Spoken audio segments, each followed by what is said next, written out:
Mari kita lanjutkan buku Anti Malas dan Suka Menunda. Sedikit mode senang itu baik. Kecemasan terbagi ke dalam dua aspek, yakni cognitive anxiety, kecemasan kognitif, dan somatic anxiety, kecemasan somatis. Kecemasan kognitif dimulai dari kekhawatiran tentang apa jadinya kalau seperti ini, dan kecenderungan diri untuk berpikir bahwa memang pada dasarnya aku mudah gugup. Perubahan fisik yang muncul akibat hal ini seperti dada berdegup dan wajah memucat atau bibir mengering dan tangan serta kaki berkeringat atau kepala pusing dan dada sesak adalah bentuk kecemasan somatis. Jika kecemasan kognitif dan somatis ini terus naik turun dan saling bersinergi ke arah yang tidak baik, rasa cemas akan semakin membesar dan membentuk lingkaran setan. Namun, jika kita bisa menjaga kondisi mental dan fisik pada mode kecemasan awal sebelum hal-hal di atas terjadi, kita akan mampu meningkatkan efisiensi kerja, sekaligus menghalau rasa malas datang. Grafik berikut ini menunjukkan 4 kondisi kita terkait hal ini. 4 kondisi kita terkait hal ini. Gimana nulisnya sih anjir? Grafik berikut ini menunjukkan 4 kondisi kita terkait hal ini. Biasanya saat seseorang merasa sedikit senang akan dikatakan bahwa adrenalinnya sedang keluar kan. Senang adalah kondisi ketika kita bersemangat dan tingkat stres rendah. Dalam keadaan ini, kita dapat berkonsentrasi dengan baik sehingga produktivitas belajar maupun bekerja akan tinggi. Akan tetapi, seperti yang terus kita bicarakan hingga sekarang, dalam keadaan cemas yakni tingkat gairah dan tingkat stres sama-sama tinggi, daya konsentrasi akan menurun. Begitu pula halnya dengan keadaan bosan, yaitu ketika tingkat gairah rendah tetapi tingkat stres tinggi. Atau keadaan mengantuk, yaitu ketika tingkat gairah dan stres rendah. Kita akan masuk ke kondisi bosan saat melakukan hal yang berulang dan berat secara fisik, dan kondisi mengantuk saat melakukan hal yang mudah dan tidak berat secara fisik. Tentu hal ini tidak akan menjadi masalah bagi orang yang mampu mengatasi kedua hal ini. Namun, kebanyakan orang akan merindukan stimulus atau rangsangan dan mencari hal lain yang lebih menarik ketika berada pada situasi ini. Lalu timbullah rasa malas. Artinya, agar tidak kehilangan semangat untuk melakukan sesuatu, kita harus mempertahankan kondisi senang. Untuk itu diperlukan rangsangan yang tepat. Cara terbaik adalah melakukan hal yang membosankan dan hal yang menarik secara bergantian. Yakni saat merasa lelah atau bosan saat melakukan hal yang harus dilakukan. Ganti dengan hal yang disukai meskipun tidak terlalu penting. Dengan melakukan dua hal ini secara paralel dan berulang-ulang, rasa senang akan terjaga dengan kadar tertentu.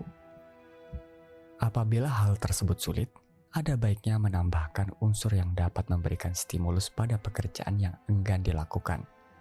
Misalnya, sambil mendengarkan musik atau suara penyiar radio yang disukai. Jika situasi tidak memungkinkan untuk melakukan hal di atas, menghitung waktu juga dapat membantu. Rasa malas mudah muncul ketika kita merasa memiliki waktu yang tak terbatas. Namun, sikap kita akan berubah saat berpikir bahwa kita harus menyelesaikannya dalam waktu 5 menit. Coba bagi pekerjaan yang harus diselesaikan selama 30 menit dalam satuan 1 menit, 5 menit, atau 10 menit. Lalu, perintahkan diri sendiri untuk menyelesaikan dalam waktu yang ditetapkan, misalnya 5 menit.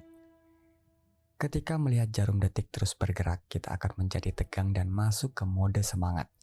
Dengan cara ini, hal yang tadinya tidak ingin kita lakukan akan terasa seperti permainan, sehingga kita akan bisa jauh lebih menekuninya.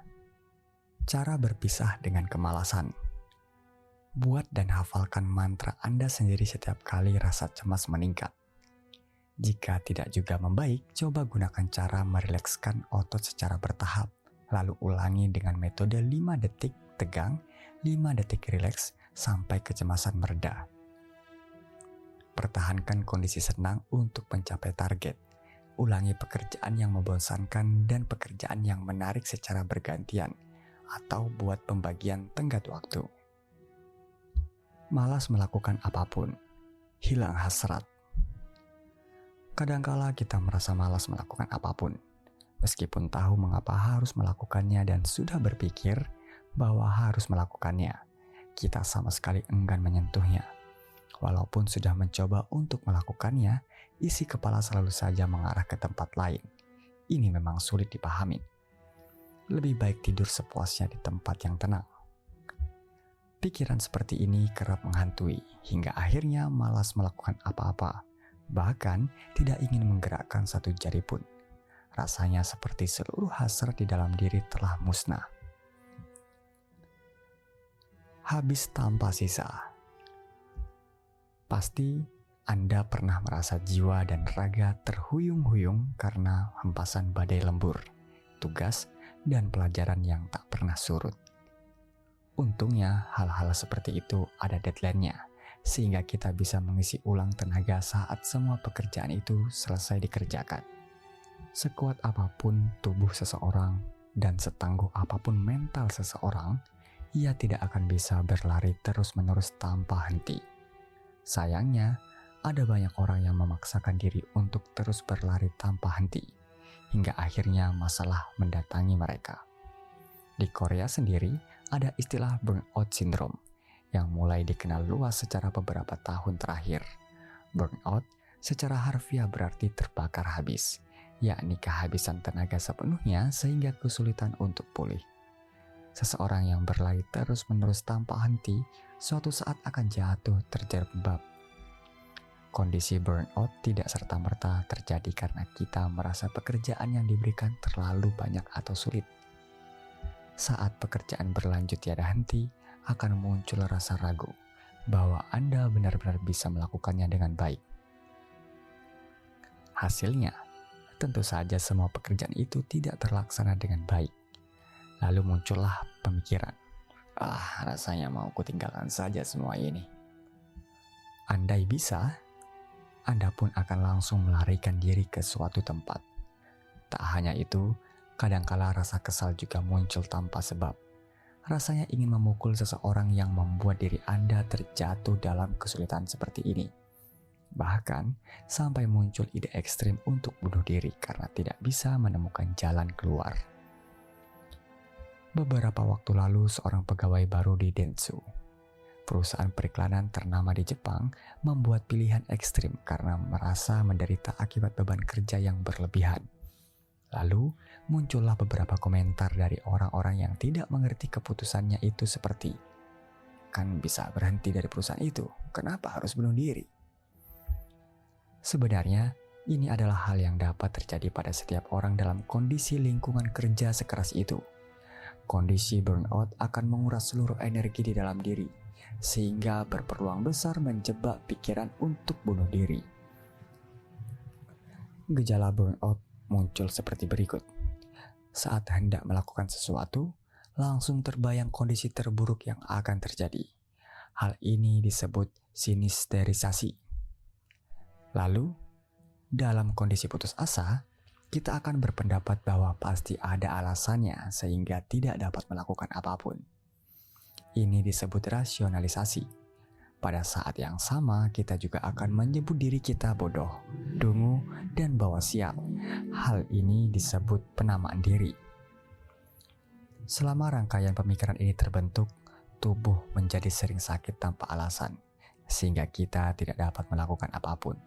Di tempat kerja, kita akan terganggu akibat burnout yang muncul karena masalah di rumah.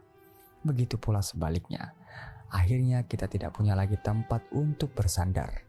Perlahan-lahan kita menjadi terasing dan kepercayaan diri pun menurun. Lalu timbul depresi. Dalam keadaan seperti ini, kita sama sekali tidak akan bisa bekerja karena merasa kesal. Bila dilihat dari luar, orang-orang akan menganggap kondisi ini sebagai kemalasan. Padahal kondisi ini jauh lebih berbahaya daripada kemalasan dan membutuhkan perawatan. Betapapun mendesak dan pentingnya pekerjaan Anda, kesehatan Anda jauh lebih penting dari semua itu. Dalam kondisi ini, Anda harus benar-benar beristirahat. Anda harus mengalihkan pikiran dari semua masalah yang mengganggu Anda. Dan dalam beberapa kasus, harus melarikan diri dari situasi yang menyebabkan Anda menderita. Depresi harus diobati. Di dunia ini, jika kita bekerja terlalu keras, itu sama saja seperti menggali dalam-dalam kuburan kita sendiri. Ketika tubuh dan pikiran terasa sangat lelah, istirahatkan dulu diri Anda dari segala hal lalu ubah situasi Anda satu persatu.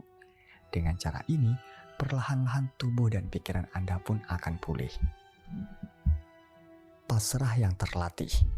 Salah satu hal yang paling mengganggu manusia adalah dinilai rendah.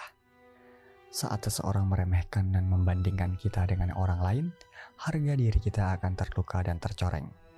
Standar penilaiannya dapat dilihat dari gaji tahunan bagi seorang pegawai dan ranking kelas bagi seorang pelajar. Sementara, bagi seorang ibu rumah tangga, standar yang kerap digunakan adalah ukuran luas rumah. Walaupun penilaian orang kerap membuat kita kesal, faktanya semenjak kecil kita telah hidup dengan penilaian tersebut. Sejak SD, kita selalu mendengar omongan orang tentang nilai rapor sekolah. Misalnya, "Kenapa nilai kamu sejelek ini?" Namun, kalimat ini masih lebih baik. Bagi anak-anak yang tidak pandai dalam mata pelajaran utama seperti bahasa Indonesia, bahasa Inggris dan matematika, serta mata pelajaran keterampilan seperti seni musik, seni rupa, dan olahraga, kalimat seperti ini, "Apa sih yang kamu bisa? Mau jadi apa kalau kamu besar nanti?" lebih terdengar memekakkan telinga. Orang yang terus-menerus mendengar omelan seperti ini sejak kecil dan hanya 1-2 kali mendengar ucapan manis, sudah pasti semakin lama akan semakin kehilangan semangat. Hal semacam ini disebut learned helplessness, pasrah yang terlatih. Jika kondisi ini berlanjut hingga dewasa, niscaya orang tersebut akan menjadi pemalas yang tidak mengenal gairah hidup. Sel otak kita merupakan sel saraf yang sangat khusus. Ilmuwan saraf peraih penghargaan Nobel di bidang fisiologi, Eric Richard Kandel, pernah melakukan percobaan terhadap sel saraf pada siput laut, Alypsia californica. Dari percobaan ini dapat dipastikan bahwa semakin diberi rangsangan rasa sakit, sel saraf akan semakin cepat menghantarkan rasa sakit tersebut. Artinya, semua perasaan senang, sedih, gembira, cinta, dan benci yang kita rasakan selama hidup dapat dilatih. Hal ini juga berlaku apabila di sekolah, kantor, ataupun rumah kita selalu dimarahi dan disebut semua kekurangan kita. Kita akan terlatih untuk menjadi orang yang pasif. Bila kita membiarkan harga diri kita jatuh sedemikian rupa, hidup akan tersia-siakan. Karena kita tenggelam dalam perasaan bahwa kita adalah orang tidak berguna yang tidak bisa apa-apa. Jika bisa melihat ke dalam pikiran orang-orang yang berpikir bahwa mereka malas sejak lahir, kita akan menemukan bahwa mereka telah terperangkap dalam pasrah yang terlatih. Sungguh disayangkan. Dalam kasus ini, pemulihan harga diri dapat digunakan untuk mengatasi masalah kemalasan dan pasrah yang terlatih, tetapi hal itu tidak dapat sembuh dalam satu malam. Perihal hal ini akan dibahas lebih lanjut di akhir buku. Cara berpisah dengan kemalasan. Jika belakangan ini Anda merasa terlalu banyak berpikir negatif atau bahkan merasa ingin mati, istirahatlah dan nikmati liburan Anda. Bila Anda tidak bisa melakukannya karena berbagai alasan, luangkan waktu untuk berlibur selama beberapa hari saja. Hal ini merupakan jalan untuk membuat Anda lebih rajin. Jika merasa Anda adalah makhluk yang tidak berguna atau orang yang malas sejak lahir, cobalah untuk mengutamakan pemulihan harga diri Anda. Banyak buku bagus terkait pemulihan harga diri. Baiklah teman-teman, terima kasih telah mendengarkan. Sampai di sini dulu untuk audiobooknya. Sampai jumpa. Jangan lupa di-share kalau kalian suka, kalau enggak ya enggak usah.